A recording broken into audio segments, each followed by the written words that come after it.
Well, a very warm good afternoon. Thank you everybody for logging in so promptly. I can still see that there are some people logging in, so I will make sure that I extend my introduction here. But thank you very much, everybody, for joining us. My name is Martin Clayton. If you've been on a Swan Financial Consultancy webinar with us, then you've probably met me before, but I will be here to guide you through today's webinar. And we are, of course, joined by some lovely guests as well. So I will introduce those as we go through our event as well. But responsible investing, I thought I'd just spend a little bit of time talking about that while we wait for everybody to log in. Responsible investing is a phrase that is being used more and more often in day-to-day life, and you may have heard it in the news, but what actually is it? And how can we here at Swan Financial Consultancy, and of course at St James's Place as a whole, invest responsibly? Well, with it being Earth Day tomorrow, we felt it was a good time to increase awareness on what impact the financial industry is having on the environment and sustainability through responsible investing. The 22nd of April can be recognised, or has been recognised, as Earth Day since 1970. It's used as a mission to diversify, educate and activate the environmental movement worldwide. It involves over 75,000 partners in over 190 countries to help drive a positive action for our planet. And hopefully we can feel like we're doing a little bit of that today as one of those 75,000. But today we'll be looking at our part in responsible investing and what we can do as both advisors, as a company, and as you as clients as well. That is where we need to bring in some special help. So as you can see on the screen, we are joined by not just Ray Sommerfield, who's been with us on a lot of these webinars, but hi Ray, hope you're well. Ray is one of the partners here at Swan Financial Consultancy, but we are really excited to be joined by investment consultants from St James's Place as well. So we are joined by Petra Lee, who is the responsible investment consultant, and we're joined by Sophie Norman, who's one of the investment consultants as well. Now, the whole part of this webinar, there is obviously a slideshow going with it. There is a presentation that Petra and Sophie will guide us through. But the real joy that we have with our presentations is the Q&A afterwards. The more interactive that we can have it, the better. And therefore, any questions you have, we really want to get them from you as we go through. Now, you'll see there is a Q&A button at the bottom of your screen. If you have any questions as we go through this, we will have a live Q&A session at the end of the presentation. I've had a few submitted already, but we are open to as many as we can fit in, and we'll try not to overrun too much. But we will try and cover them all at the end. I think that's really everything that I needed to run through. Ray is going to come back and join us at the end of the presentation. So I think that's probably a good point for me to turn off my microphone and video. Ray to turn off his, and we'll hand over to Petra and Sophie, if that's okay. Hi there, Petra. I'll hand over to you. Hi, Martin. Fabulous to be joining today. Whilst I get my screen set up, can you see that? Does that come through? Just loading, Petra. Got it. This is always the worst part, isn't it? I think we're good. Perfect. Okay, Martin did a brilliant job of setting the scene for our event today. Thank you, Swan, for letting us join. For my part, I was struck that the inspiration for Earth Day itself was started in the US from an environmental disaster. It was the Santa Barbara oil disaster of 1969. It was like, okay, we really need to start doing something to look after the earth in which we live. So, as Martin said, 1970 was the very first day. But it was out of something horrendous that we're now meeting today. So for my part, I work in the responsible investment team at SJP head office, based in Cirencester, although just in case we get interrupted by my dog, I am working from home a lot right now. I want to initially highlight two graphs just to explain why climate is taking so much of my attention these days. And then I'll hand over to my colleague Sophie, who will run through some of the main areas of responsible investing. I'll then come back with how we do it at SJP and why we do it in the way that we do. So without further ado, let me see if I can get these slides to work. There we go. Okay, first graph. This one, client demand. This is a study, we work with the Wisdom Council quite a lot to establish what clients want from St James's Place.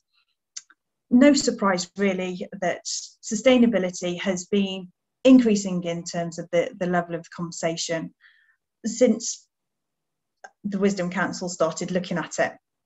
And there'll be peaks and troughs in and amongst that. So when Trump decided that he was going to take America outside of their climate agreement, there was a big spike. There was another big spike when Greta Thunberg decided that school wasn't for her on a Friday. And there are distractors as well.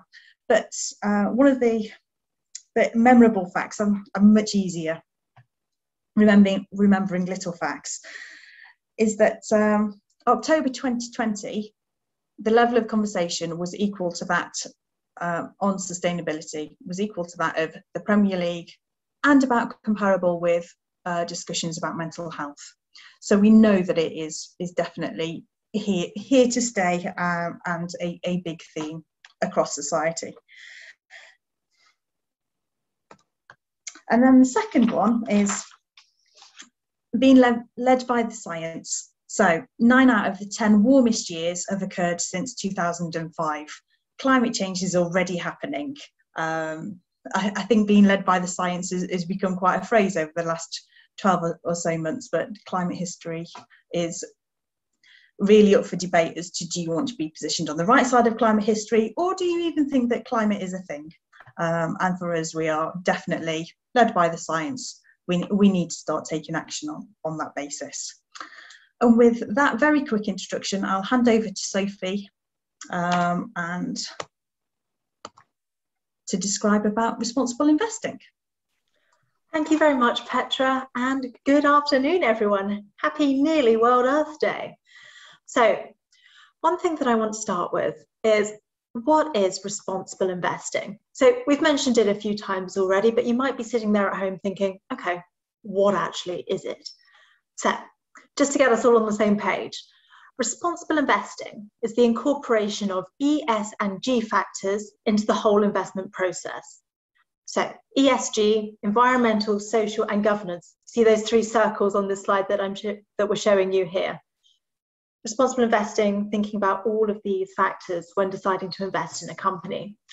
So we have a few examples here. So environmental factors, how does the company think about climate change? Are they an energy efficient company? What kind of energy are they using? What are they doing with their waste? So it's considering these factors. And I think we're focusing on the environment in particular today because of the World Earth Day. But that is one part of this. The social, the S, also very important. So this is looking at a company's human rights track records. And you, as an investor, would you be comfortable investing in a company who had questionable human rights practices? Perhaps not. A question for you there. Thinking about employee well-being, thinking about the impact that that company has on the community. These are all factors that we, St James's Place, expect our fund managers to be thinking about when they're choosing to invest in a company. And then the G, the last little circle that I haven't yet touched on, the governance factors. So this is looking at board diversity and independence. So, for example, do the people on the board, do they come from a range of backgrounds? Are there a mix of men and women on the board? Is there diversity of thought? All of that feeds into a good governance structure. And looking at executive pay, is the chief executive officer being paid hundreds and hundreds and hundreds of times more than the average worker? So all of these different factors are things that we're looking at. All of these factors feed into responsible investing. Now, just so we are clear on this, responsible investing is a bit different to ethical investing. So as I've said, responsible investing is thinking about these ESG factors. Ethical investing is a bit different. And that's a little bit more subjective, a bit more specific to you as the investor, because people have different ethical principles. So, for example, that might be, some of you on the call might think that investing in tobacco, for example, is unethical. Other people might think investing in oil is unethical, things like that. So ethical investing would be investing in more generally ethical sectors. So a bit different to responsible investing. Hopefully that's clear for you there. So that's why we're thinking about responsible investing. That's how we're thinking about it. But from the company perspective, why should a company be responsible? So companies affect the world, and the world affects companies. So just think about that for a second. Companies affect the world. Now again, nearly World Earth Day, thinking about the environment in particular here. So we've got an example here, an oil company extracting fossil fuels, contributing to greenhouse gas emissions. That company is affecting the world. Another example, perhaps there's a mining company that's extracting rare earths, but is using a lot of energy to do that and destroying the natural environment around it. The company is affecting the world. But then linking to that, the world affects companies. Now, this is a very key part of being a responsible business.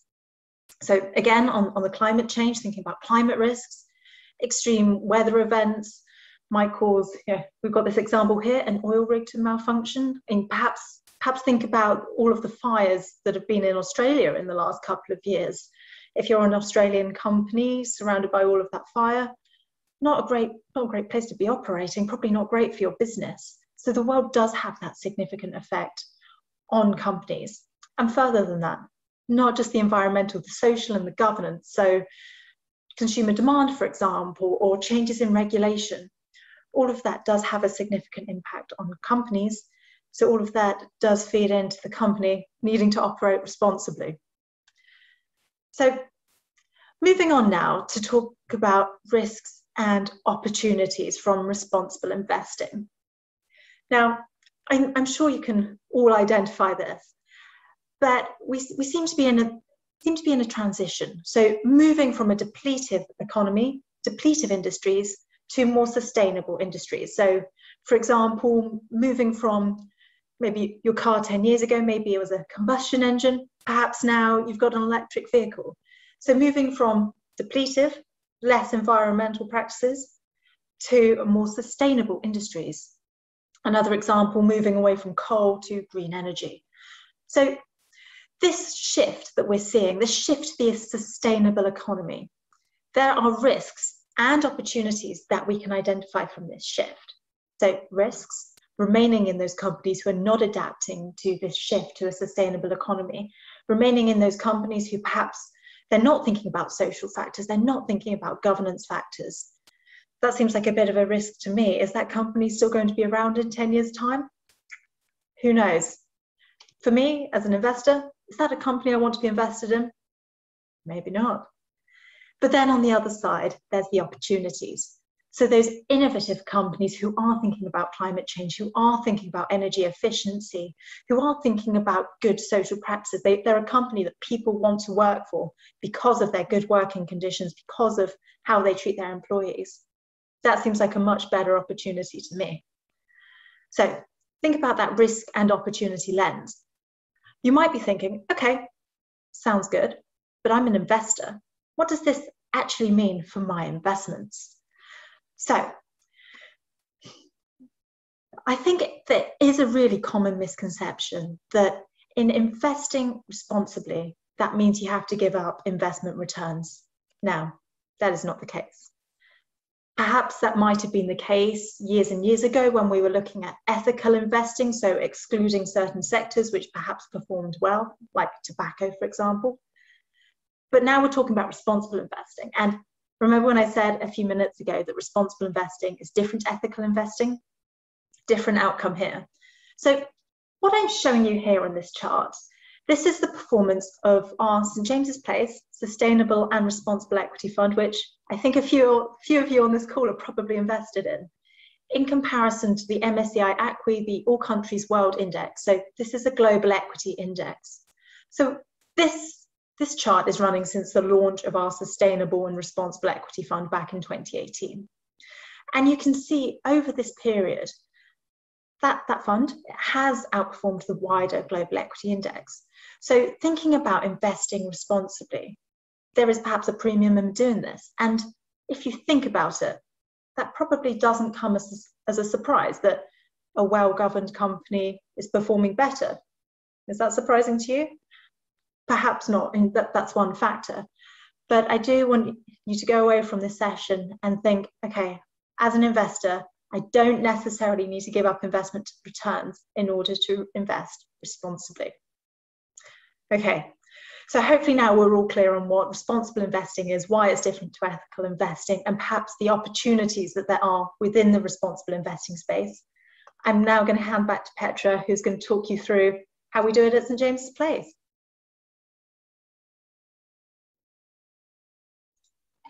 Remember to come off mute, Petra, it's always a thing. So there are a wealth of resources that any clients can use. We are trying really hard to make sure that we're making as much information available and as widely as possible. So on our website, there is a wealth of information and some pages with regards to responsible investing that you can see, and people can be as interested or not in terms of the approach, but there are plenty of documents on there for you to have a look round, which will highlight some of what I'm about to say. There are three main approaches with regards to how we run our investment proposition. We have, as a wealth manager, committed that all of the portfolios will be net zero by 2050. Net zero is a commitment in terms of carbon emissions. By 2050, that will be zero. So there will not be any carbon emissions produced from the companies within our portfolios as a net picture. There may be some that produce, but there will be some that will compensate for that. If I look at the most,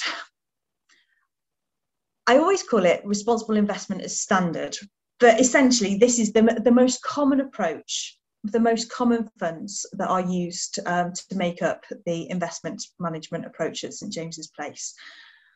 There are 40 funds. That entire fund range, where we've got segregated mandates and we have fund managers across the world operating on behalf of St. James's Place clients. Every single one of them has to be a member of the Principles for Responsible Investment. That means they've got to have a responsible investment policy, they've got to have a named individual who we can talk to that's of a senior calibre within the fund manager business that we can talk to about responsible investing, and they've got to have a commitment for continuous improvement. Alongside that, when they're onboarded with us, every company has a responsible investment assessment that they undertake. We've been doing that since 2014, so quite ahead of the curve really in terms of the chart I showed earlier was from 2017 and it was gaining momentum. We've got 3 years before that we started thinking that responsible investment was important. And across all of that, we're really examining the process that a fund manager undertakes when they're making investment decisions. Are they thinking about climate? Are they thinking about supply chains? Are they thinking about energy efficiency, resource efficiency, and the long-term commitment to being on the right side of climate history in the businesses that they invest in? So that's integration. I'm going to float over engagement right now because I've got a few examples that will help bring that to life later. But I'll go right to the other end of the investment proposition offered by St. James's Place for responsible investing, and that's the bespoke end, where this does start to incorporate some of what Sophie was saying for ethical investing. This is the opportunity for clients to say, right, my personal values are, I cannot stand X, Y, Z. Common ones are tobacco or alcohol, gambling. Don't want those in my investment portfolio. That may be all right. You may be talking to them to make them do better. It's not for me. Don't want them in my portfolio.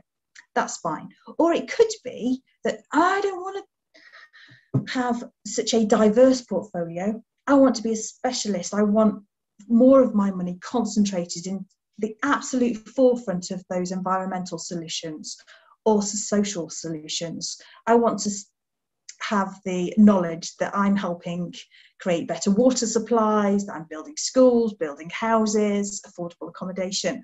I want to be part of that. Thank you very much. And there is the opportunity to do that. There is also a middle ground. And this blended solution fits really nicely with either the bespoke or our standard proposition, where you can have most of the funds and ease in a little bit of the flagship sustainable and responsible equity fund, that fund that is at the transition or stage of positive carbon. So we're aiming for net zero across the scale. That particular fund is already ahead of that and has a positive contribution. Or the portfolio using our discretionary fund managers once again. They have a specialist portfolio which has standard exclusion. So rather than having to pick your own exclusion, that one automatically excludes tobacco, fossil fuels, alcohol. And that suits quite a lot of people as well. I'm going to give some examples of engagement. Firstly, as a business, we think it's really important that we magnify our impact. We're the largest wealth manager in the UK. So we feel like we've got a client responsibility to make sure that that voice is heard and that we are helping facilitate change across the industry. And that's why we made sure that the Principles for Responsible Investment was a prerequisite for our fund managers. And that doesn't just apply to the assets under management that they hold with us, that applies to all of the assets that they hold with us and with our competitors. So all of their money is captured by these principles. All of their money has to undergo a rigorous assessment of consideration of environmental, social and governance factors. That means that the standards are rising.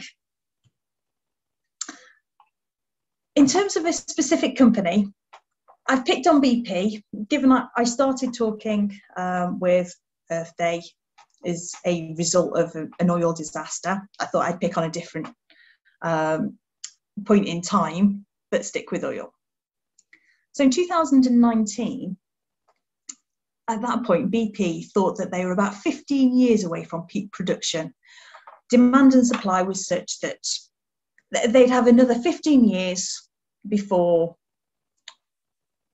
either they would need to reduce supply because supply was running out, or demand for oil would reduce.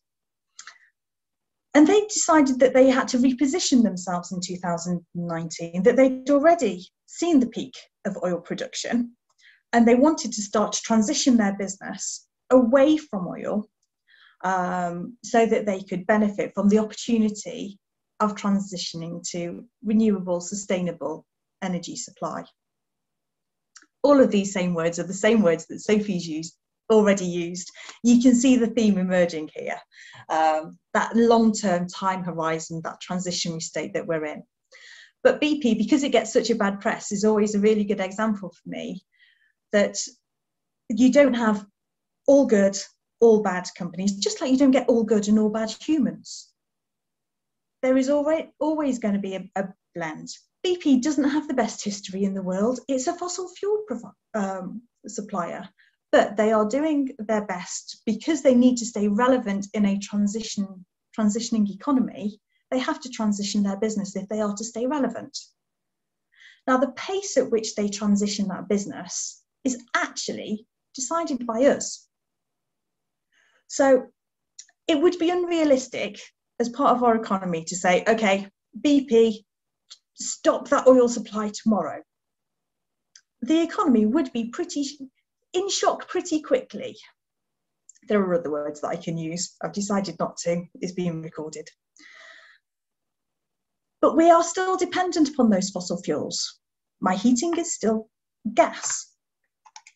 We can't instantly turn off from those fossil fuels. It has to be an aligned transition, and that depends on how much supply is going to, how much supply will depend upon the demand from customers, from you, from me, from industry, So that aligned transition is really important.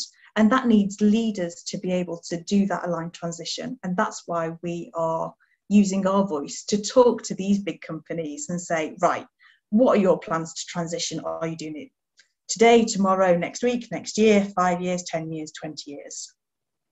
What does that look like? What are your commitments? And so those engagement principles are effectively trying to get different companies to commit to transition and have interim targets and to do things better, waste less, pollute less, have better formulations in your chemical products so that they can biodegrade. All of those things are, when it comes down to it, they're pretty dull, to be honest. It's little nudges, but it's the collective effect of those nudges that really add up. So it's not going to be a revolution, it will be an evolution of a transition. One of the ways that BP have decided to accelerate their own transition is to partner with a company called Ørsted. Ørsted themselves were a fossil fuel provider in Denmark that transitioned into an offshore wind company a few decades ago, 20, 30 years ago. They provide energy to 4.2 million homes in the UK, but all through offshore wind. So they're buying in that technology, that expertise, and gone into partnership in a carbon capture project in Germany so that they can facilitate and learn and transition at pace.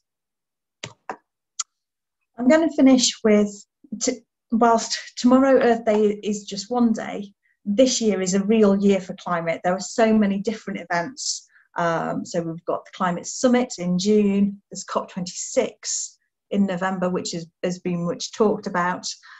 But the real momentum is seriously there, beyond the conversations that we have seen the Wisdom Council track into world leaders and political movements. So that there is real momentum to change. I shall leave it there and hand back to Martin, see if I can stop sharing.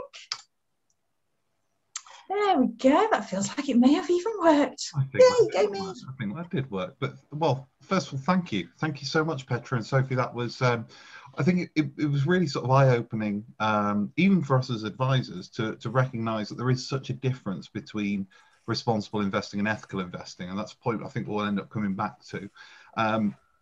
Hopefully everyone on the call has a better idea about sort of the subject we're tackling here, albeit you're a very quiet group, because during that we've not really had any questions beyond the ones I'd already had submitted. So here's my challenge to you on the call. We've got Sophie and Petra. We're very lucky to have representatives of St James's Place on our call. Let's challenge them a little bit. Come on. So we'll see whether we get any questions from there. But actually, I will start with it. There's a question for both of you here, actually, Sophie and Petra. In terms of the COP26 you mentioned there, what's your view about, I mean, I know Greta Thunberg has said it should be delayed once again. It could be done in person. It could be done virtually, similar to this, which presumably is more carbon neutral. There are a lot of things in that calendar that involve a lot of meetings. Doesn't that sort of go against everything we've just said? You're absolutely right. I'll kick off. I'm sure others will pitch in. And for me, I can completely understand why people want to do it in person. I was lucky enough to have a conversation with Lewis Pugh, again worth looking up. He's an endurance swimmer. He's gone into like seriously cold water, Everest, North Pole, and swam to raise attention for oceans. He's the UN patron of oceans.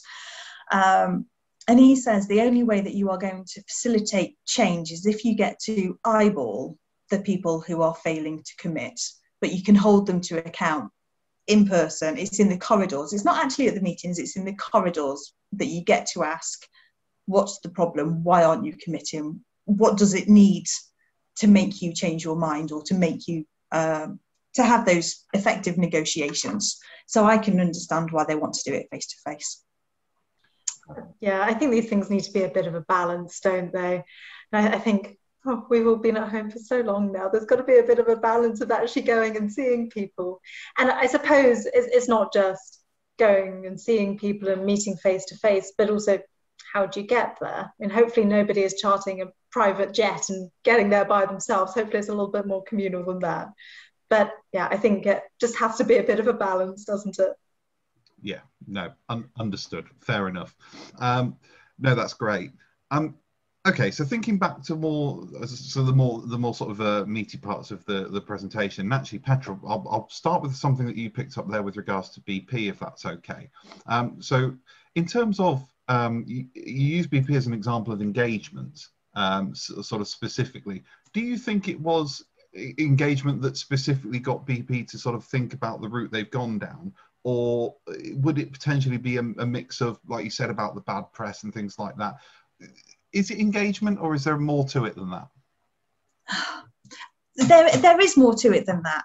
I do not believe that the likes of me having a hour morning meeting with BP is enough to give them a light bulb moment of their business that they hadn't thought of in the history of their business. I think the difference is there's a bit of an unspoken threat as to, right, if you are so bad for long enough, we will be divesting. And whilst BP have also made a commitment that they will be net zero by 2050, there are other oil producers that haven't. And we can already see in the data that we are, by comparison, putting more energy, emphasis, money, resources and effort into BP to help them transition than what we are with the companies that are failing to make those commitments and are failing to make the right noises. So when we're pushing on an open door to hold BP to account to those commitments and then pushing and nudging them to make those commitments better, faster and more, essentially.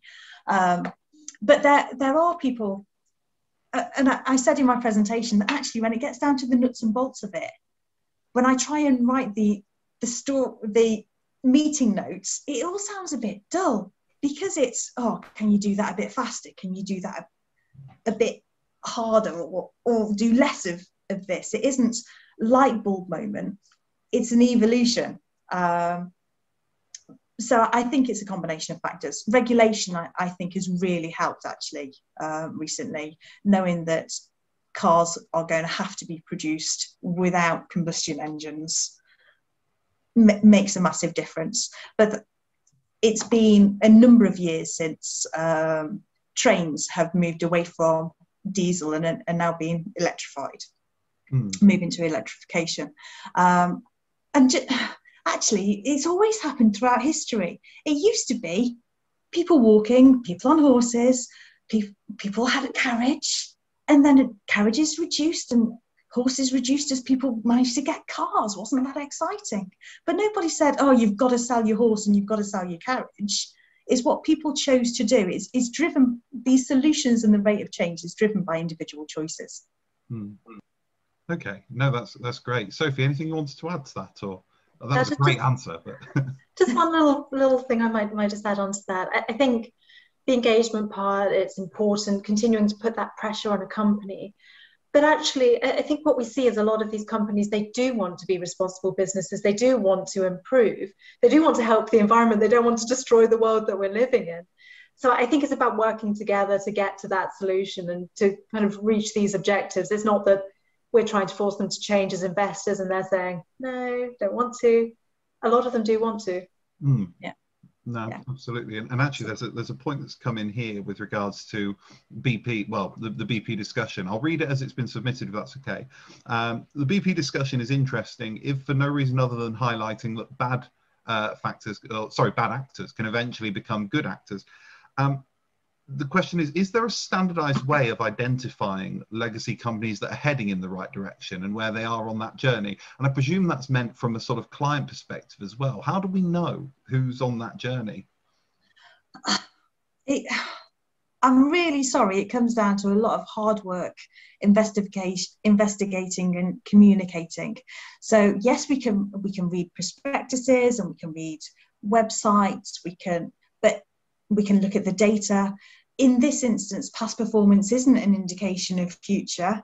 That caveat that we all know and love within the industry.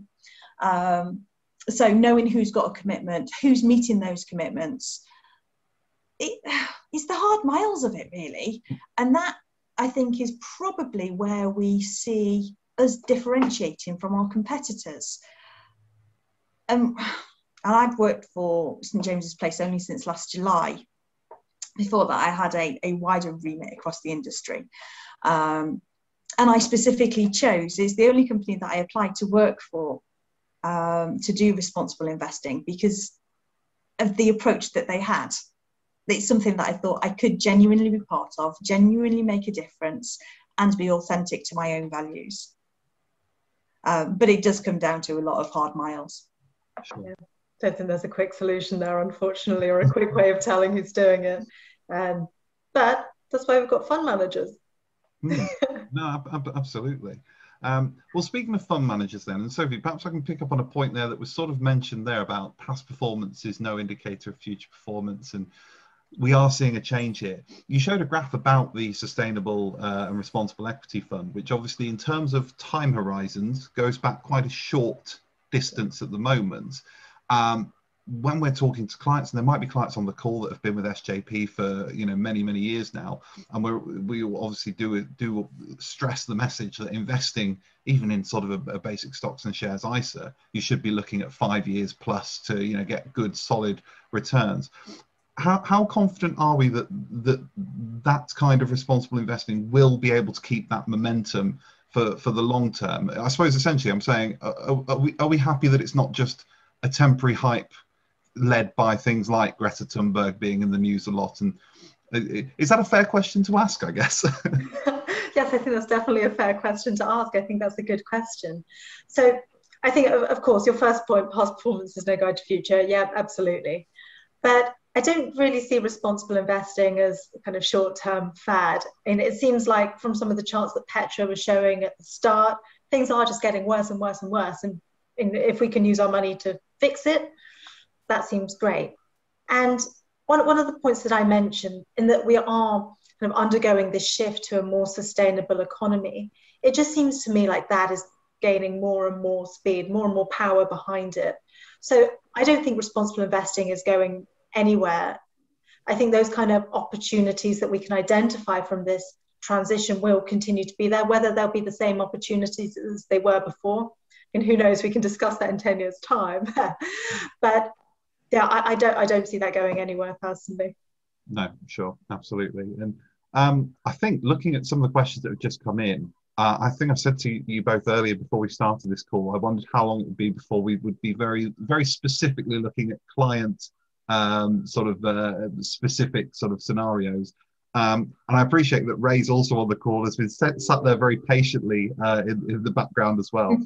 We got a note earlier in the webinar that some screens are only showing the speaker. So some people are about to meet Ray for the first time on this webinar, which is quite a long time for one of these webinars for Ray to be hiding in the background. So sorry, Ray. But actually, I'll ask you this first, Ray, if that's okay, and then I'm going to open it up to Sophie and Petra from an SJP perspective. But over the last sort of 12 months, have you found the conversation sort of changing towards this in line with the news, or are you still having to bring this conversation in for certain investors? I think the reality is the news plays a lot of this for a lot of people. I think we're all aware the world's changing and it's irrevocable. It's happening. Some people are more on the ball than others. So I've got people actively saying to me, I'm worried about historical old companies not staying in pace with the times. How do I make sure I stay in pace with the time? And we're changing the portfolios to match that. In a lot of cases, I'm still talking to clients about this because, I'm seeing it firsthand. We've got lots of background information on the fact that, governments are incentivizing the new greener agenda. You've got companies realizing that bad press about dirty environmental activities or poor governance within the business is bad business. If you've got a bad reputation, you don't do as much business, your share price falls. And people are starting to see that. So it's very much a conversation that is happening.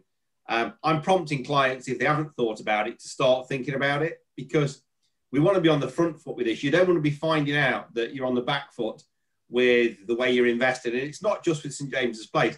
I know that all of our portfolios are already leaning towards that responsible investment approach, and it's going to get stronger and stronger towards that. We've got people that invest in all sorts of companies, and we've got people that own direct share portfolios.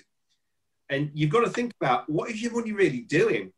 Is it doing good for the world? Is it doing bad for the world? More importantly, if it's doing bad, it's perhaps still making money.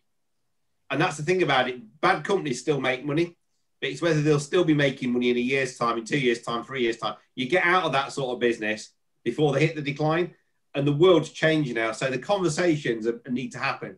The biggest problem with this kind of thing is apathy. Not talking about it, not being aware of it, stops people from reacting to the finances. So I suppose in answer to your question, yeah, we're talking about it. It depends who you are as to what you watch on telly and what you read as to whether it's proactive or me prompting people.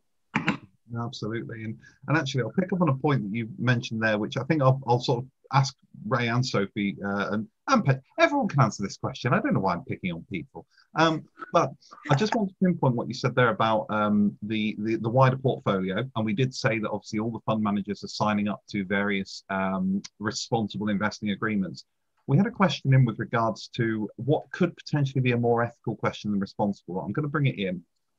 We have the sustainable and responsible equity fund option, something that a lot of clients have utilized over the last 12 months or added into their portfolio, at least, to provide diversification. The question I've had is, are we going to see more than one of those funds in the future? And I suppose the reason I'm thinking that this is a good question is, if someone turned around today and said, I'm going to put all my money into that one fund with St James's Place, are we creating a diversification risk factor? It's sort of an open question there. Who wants to take it first? Let me just answer that, start off with. First of all, we haven't just got one fund. The first thing is we've got, through our discretionary portfolio arm, through Rowan Dartington, we've actually got access to the whole marketplace, so we can pick many diversified funds, and we can build a portfolio that is bespoke to a client. I think the difference is it's whether you've got the scale to be able to do that. So to move towards a Rowan Dartington portfolio, you need to have 100,000 invested to be able to access that kind of diversification and discretion. Within our wider main range, sustainable and responsible equity is part of it, but everything is signed up to the guidance around that. So the whole portfolio is already leaning towards responsibility anyway. The more you've got, the more focused you can be. But again, it's whether it's investment risk over ethics. And if you're very, very, very driven by where you want to go, we'll go one route. If you want a good return and you want to be responsible without being completely biased, you might go a different route. And that's personal choice. But we have got the choice already. There was a lot of nodding from Petra during that. So go on. Petra, anything you want to add? The only thing that I would add really is that whether it's 5 years' time or 10 years' time, I think my job will drop the responsible label, because all investing will be responsible. So I guess my best example of that is when minimum wage came in. Before minimum wage came in, there was a conception of the less we pay to our workers, the more profit there is. And with minimum wage, that kind of turned around a little bit because there was recognition that employees that are living in less cramped conditions, that they can have sleep, that they can afford to feed themselves sufficiently, are likely to perform better at work. Well, there's a revelation. So there's a bit of me that thinks we are on a journey, but this is a transitionary phase. By not having separate funds that have got a label of responsible or ethical, ESG, whatever those labels can be, focusing on raising the minimum standards across our investment management approach means that we get there quicker, and we try to avoid confusion that way. Okay, no, absolutely. Sophie, anything to add before I move on? I think I would just echo Petra's point that it seems like responsible investing is going to be just investing soon. So we are very much focused on bringing up the minimum standards of every one of our fund managers, every one of our funds, rather than launching a kind of standalone suite of responsible investing funds, which, well, in a few years' time, as Petra said, they'll be the same thing. No, absolutely. There's one other thing that I'd say, Martin, and that's there is I said at the start of the presentation that there are no all good companies, just like there are no all good humans. There are a few companies that you will see in most responsible, sustainable ESG funds. I can name a couple of them. But back to your diversification point, we've got to broaden out who we can invest in to be able to create that economic transition. And that's why engagement is really important, to bring funds, companies, individuals. So that raising awareness doesn't just happen at one level, it happens at every level. And that's how the world becomes more responsible, and we lose these definitions and titles. Sure, absolutely. And I think, yeah, everything you say there about it, obviously sort of effectively diluting into the main portfolios, it is going to happen, isn't it, at some point? But it might just be worth mentioning there, sorry to sort of spring this on you, but I think it was at the beginning of the presentation anyway, but in terms of the minimum sort of things that we've got our fund managers to sign up to as a whole, because I think it's important if someone's asked this, that we sort of just clarify it. We have got a minimum sort of sign-up criteria for our fund managers at the moment, haven't we, in terms of ESG investing? Could we just clarify exactly what they've signed up to? Is that okay? Yes, of course. So across the investment management approach, it's 40 fund managers that we have that have a St James's Place mandate now. Every single one of them is a signatory for the principles of responsible investment. 100%, and that's something that we achieved at the end of last year. There was quite a drive within the investment division to make sure that happened. And in some parts of the world, principles for responsible investment is quite common and quite well known.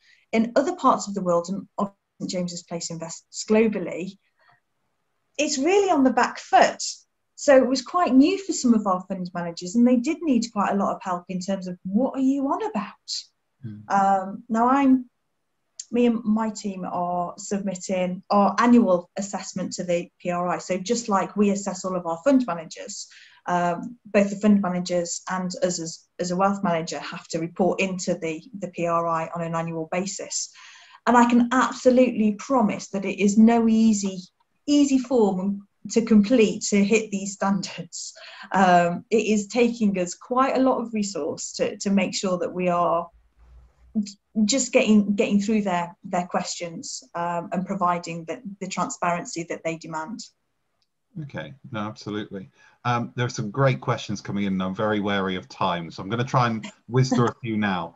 And then I know that Ray's got a question to sort of wrap us up to ask to you as well. So in fairness, there is to the gentleman on the call, thank you so much. You're asking some great questions, because I'm going to reword this one slightly. Geography. Have we found it's been more difficult for, say, for example, the US corporations to have engagement with them than it has been perhaps European firms within the FTSE 100? The example given, there's been Walmart, for example, who don't have living wages, and obviously the US as a whole doesn't have the same regulation we have. Have you found that to be a challenge? And I think that also comes into the fact that the Sustainable and Responsible Equity Fund also needs to be a diverse fund in terms of its geographical reach as well. So has that been quite a difficult challenge when engaging with certain companies, certain stocks and shares? Yes, of course. We don't have, and mainly it's the fund managers that have more exposure to those companies than me. But yes, there is definitely a mix of reactions. And the fund managers take that into account when they are making their investment decisions. So it's pretty easy to see how the pattern works. Will you have a conversation with me? Yes. Will you enjoy having the conversation with me? Yeah, sometimes. What will you do? What will you then do about it?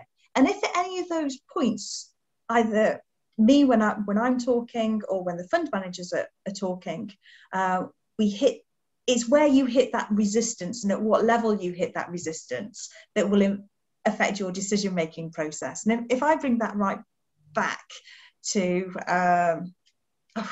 I guess the most obvious example is kids tidying their bedroom. You will hit some resistance at some point. But Sophie's point in terms of, do these companies want to take ownership and responsibility for their trajectory? Yes or no? If it's a no, and we are already invested in those companies, then the net result, our ultimate threat is, okay, you're not for us anymore then, are you? I love all of your examples, Petra. I think maybe just one thing that I would add on to that is that, yeah, I think geographically these things aren't all uniform. But bringing back to your point about diversification and diversification within the Sustainable and Responsible Equity Fund, if we think about that fund, so there are maybe 40 holdings, less than 40 holdings, we don't need to identify thousands and thousands of standout companies all across the world. Actually, we can see companies which are improving. We can see some great companies, but actually a lot of companies are willing to improve. So I don't think from a diversification perspective, it's really a barrier. Okay, no, absolutely. So then thinking about the UK, I've put two questions into one here because this is another great question. I'll read it exactly as it was submitted. How do you think a responsible investing goal of carbon net zero lines up against the UK's goal, the UK government's goal of making the whole economy carbon net zero by the same date? Should a responsible investing plan aim to reach that target before the wider economy? Great question. Well done, whoever submitted that one. Okay. I think we are at a point of momentum.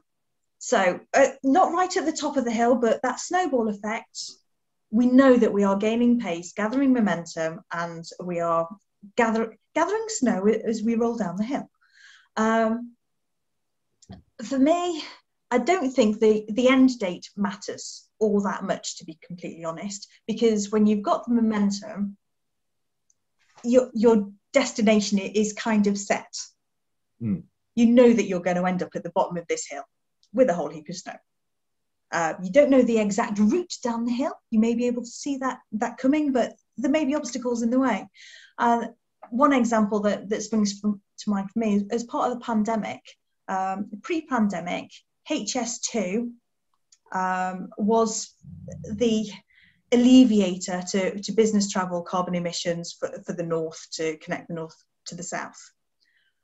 Not that many people saw Teams as the thing that would make a difference and not completely resolve business travel, but disrupt business travel.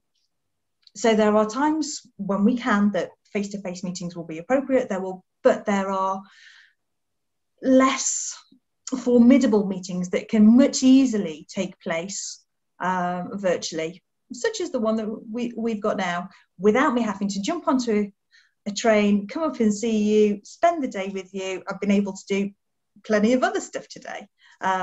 So there are some real enablers, some of which we know about, some of which will surprise us, but getting that momentum means that we will get to the right place, and I don't think the date matters all that much.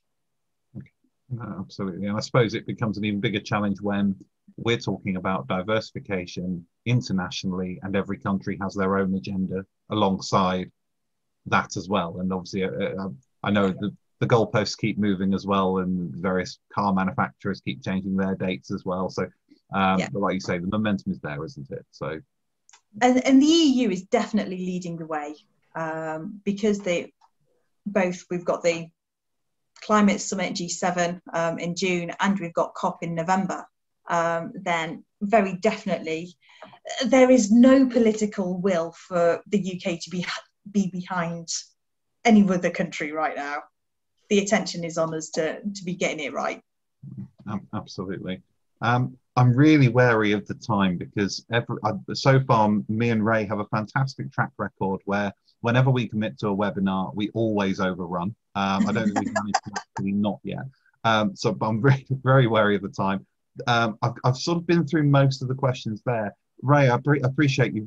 You've really not had much airtime today. But is there anything that you wanted, sort of from an advisor on behalf of clients, perhaps view, ask to Sophie and Petra? Is there anything we haven't covered that you'd like to ask them? I suppose the only open question is it's the future, which is to a degree, it's completely unknown. I understand that, but what's the current thinking? Where are we heading in the short, medium term? Where are we going now?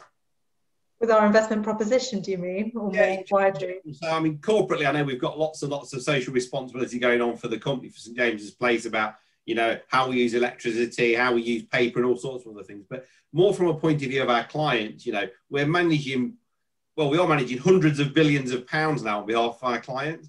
Where do you see the next progression over the next sort of shorter period? What's the next step? I think that's a very interesting question, Ray. So yes, I think you make a good point that SJP, we are a sustainable, responsible business. That kind of momentum there isn't going anywhere. In terms of the investment, normalising responsible investment and raising that minimum standard for all of our fund managers. And every one of our managers, as Petra said, signed up to United Nations Principles of Responsible Investing, but actually that's this level. We want it up here. So I think that's going to be the kind of driving force, what we'll be aiming to achieve over the next few years with investments. It's going to be very much focused on making the responsible more responsible. Would you agree with me, Petra? Anything to add? We are looking, and this is really early phases, but we're looking at what other reports and data we can use that we can share more widely with clients in a reason. We've got a carbon report, which for every portfolio will say how much carbon is produced by the underlying companies. When we're looking at what alternative data we think will be useful in that area. So I think that's one, and how best to deliver it. Is that something that goes on for fact sheets? Is it a separate report? What's understandable, what's meaningful? But because I go back to, we haven't written the future yet. So all of the rate of pace of change depends upon client demand. So a lot of the anticipation and requests that we're seeing come in now, there are an abundance of ideas, and we'll keep with ideas rather than demands that I get in terms of show me this, tell me this, which is great. I love the advocacy that our client and the insights our clients have got.